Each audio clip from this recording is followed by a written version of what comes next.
In the Dutch web cartoon Ongezellig, there is a zoomer character that just stands out from anything we'd expect from a 16-year-old, and that's Coco, who, aside from being just sweet and cloud-headed, is also technologically inept that she not only uses an old-school flip phone and a Windows 98 computer, but also presented hentai to her entire class because she misinterpreted as Japanese history, quote-unquote. But now the question that we want to see an answer for is whether someone like Coco would exist in real life.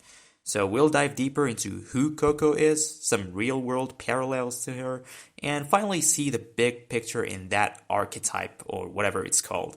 So this is Coco Potgieter, Schoppenboer, born on December 16 in Bloemfontein, South Africa, and her backstory is a bit tragic, but also pretty resilient. As you probably know, she had a traumatizing childhood when her dad and her pregnant mom passed away in an accident, and then adopted by Maya and Mai's family, though these two were also adopted, and moved to the Netherlands. So now what's interesting is that she plays rugby, drums Eurobeat, and most weirdly out of touch with technology and maybe modernity as a whole. And she's also very sociable and, as Masa said, the antithesis of Maya. And the question that begs an answer again is whether or not Coco's archetype is realistic or not.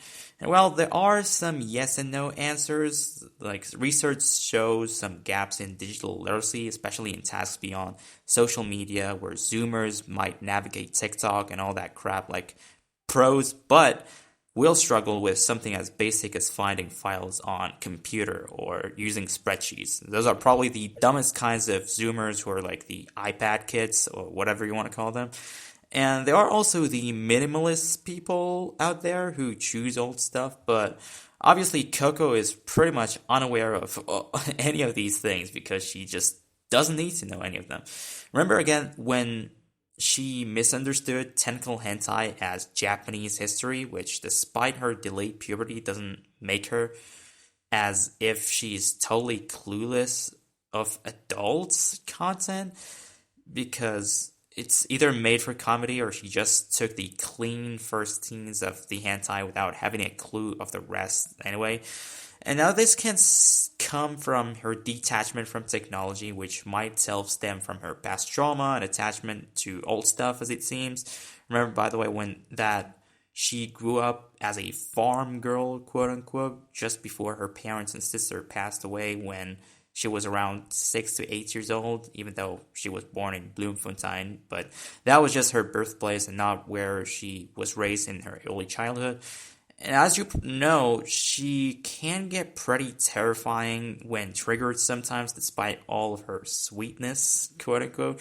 And that sweet stereotypes might be common, but with her tech struggles, naivety, and the way she was raised makes her just unique.